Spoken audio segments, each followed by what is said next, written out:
Hello everyone, this is Mr. Skeds, aka Fred Cotton, which is my real name by the way. My second person who's on here is no longer here, so my page is just going to be Mr. Skeds, just by myself. So tonight I figured it'd be a good night to continue part 2 of Lucid Dreaming. I totally forgot I even had it up there yet. I wasn't planning to release it until I had all 3 videos done, but I figured part 2 would be a good part.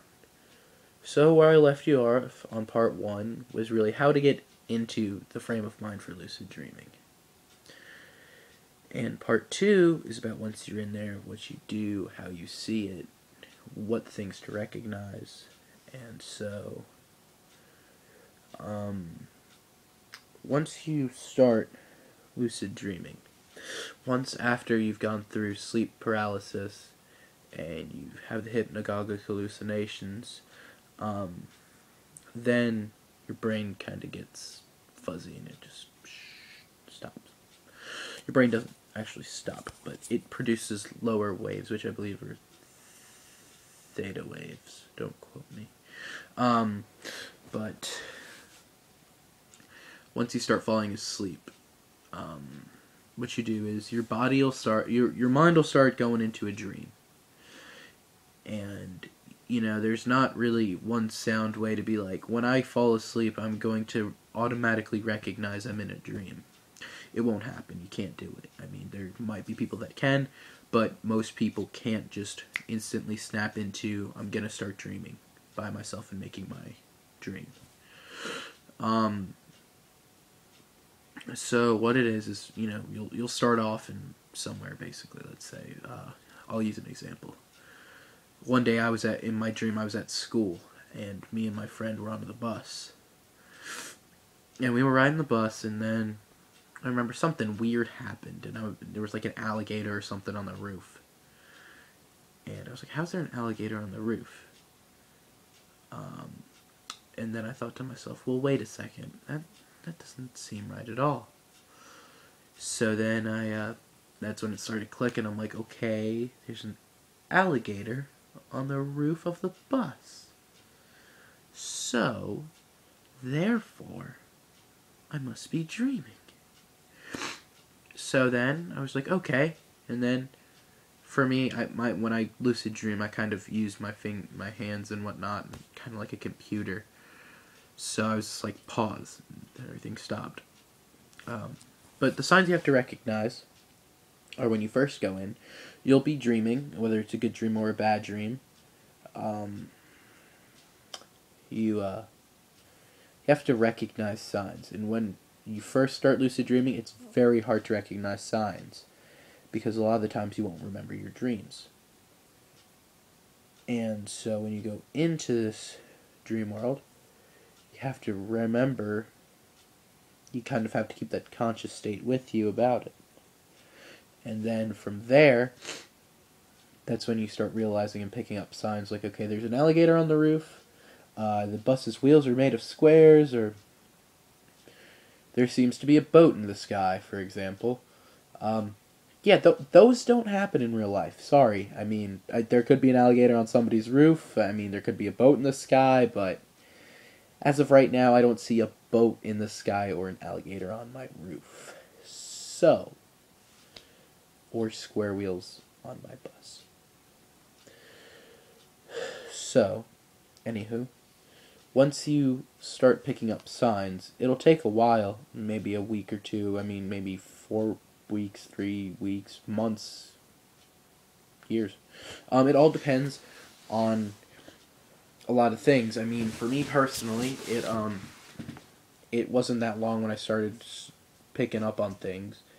You just have to be like a very inquisitive person, I guess. And for those of you who don't know what inquisitive means, it's just like you pick up on things. Like if you're watching TV and they say a joke and you don't get it, you're just blonde, they call it, or you just don't understand the circumstances. That's when you have to use like context clues and references, and that's being inquisitive. So, and then you kind of question it, and then you're like, oh, well, let me think here, process through the old noggin. Out comes the answer. So, part 2, it's going to be teaching about what to do once you're there. And that was kind of just the general gist of it. Once you're in your dream world, there are any endless solutions, or possibilities, I should say, because solutions you can't really solve. Well, you could solve. The first time that you start lucid dreaming, the first time that I lucid dreamed, I'll use for example, there was a big zodiac symbol, and it was spinning around in a circle. And then from there, it stopped on a dragon. And this was a Chinese zodiac, I should infer. And then from there, it stopped on a dragon. This dragon spawned out of it, and it starts flying at me, and it's like, and I'm like, ah. This was a couple years ago, I think when I was like 10. I'm getting 16 now, so that was a while ago. Then I remember I was trying to climb up this wall, and I couldn't climb over it. And I was like, ah, and the dragon's like about to get me, and I'm like, I know this is just a dream, and then boom, everything goes white, and for a split second, I was like, I'm dreaming, let me try to do something. Then I was like, and then boom, woke up, couldn't move, and I was like, oh my god, what's going on, am I dead? And then I was like, oh no, I'm dead! But I wasn't dead, thankfully, because that would have been traumatic. But then eventually my body snapped out of it, because when you come back into consciousness, your brain starts picking up pace again. Pardon me. Your brain starts picking up pace again with the brain waves, and then whoosh, whoosh, whoosh, whoosh, whoosh, whoosh.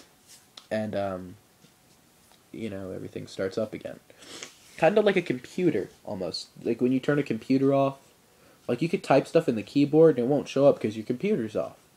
Like you can, like your brain will type stuff and, be like leg move left or something, or, twitch muscle or move finger or move mouth. It won't happen because the rest of the computer is off. And that's really about it, when it comes to that. There are 4 layers or levels of lucidity. Giz Edwards, he has a very nice song about it, and the first one is like where you're fuzzy and you're like, oh, I can't really tell. Second level is like, hey, well, this is very suspicious. Third level is, hey, I can do something here, I'm dreaming. And then fourth level is like, oh, I'm dreaming, let me go totally do stuff. So each level of consciousness depicts a different way to dream, and once you're there, it's something you can pick up on after time. What I do is I keep a dream journal, so I write down what happened. Helps you remember. It's memory recall when you go into a dream, like they use for hypnosis when they have witnesses for crimes and whatnot. Like if they saw somebody get murdered or if they saw somebody get robbed, they'll have them do hypnosis, and it'll be like, oh, I remember there was the guy, and he was wearing red shoes, and he had a purple watch, and his suit was green with a yellow tie, and he was wearing blue pants. I mean, they might dangle a watch, I'm not sure. But if you were wearing a suit like that, you obviously must be a clown. Either way. This is part 2. Part 3 I'll put up probably like directly after you're done watching this one.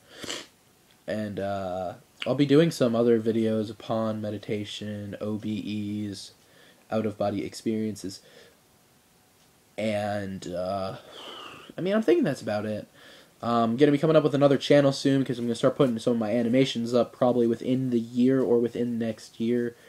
I have a story that I'd like to make, and I have most of it done. I have the written process. I'm just working on the animation and the final fillers for the first series. That channel will probably not be up until January. or probably late January, early February. Um, Please like, subscribe, comment, share on Facebook, YouTube, not YouTube, Twitter, Tumblr. I mean, Pinterest. I mean, I don't even know what that is, but Pinterest it or pin it. I mean, if you wanted to. I mean, but I don't even know what it is. So, I, just if you enjoy the video, if you find me helpful in any way, sort of form, let me know. I mean, you just hit me up in the inbox, be like, hey, how's it going? I find your videos, whatever. Give me things to talk about or to make videos about.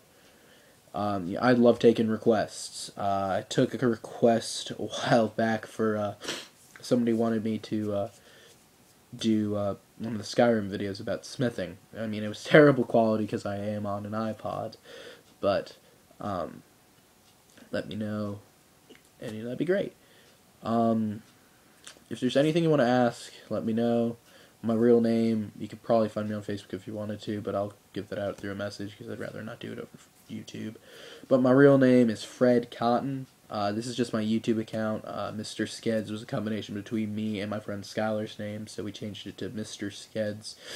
The first two videos that you saw were the Can You Feel It, Mr. Krabs, and the Bigfoot video. That was both of our combination of work.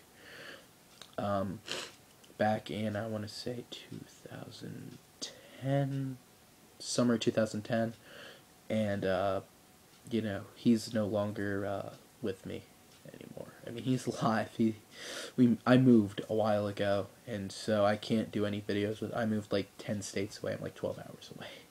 So, hopefully, maybe this summer when I go up there, I'll be able to make some more videos and whatnot with him. If you guys enjoy his comicalness. And I mean, that's about it. I'll be making another channel soon for the animations themselves. And this is Mr. Skeds signing off. And yep, signing off.